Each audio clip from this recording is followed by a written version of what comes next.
Well, I made 6 different colors and sizes of boards this time, but this is the one since the beginning of me making it that I was really wanting to see once it went into the oil. So here we go.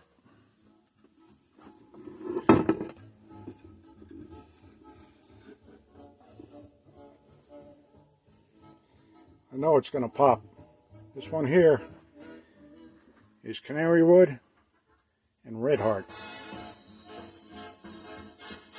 Canary wood's got some red streaks in it, so it ties everything together.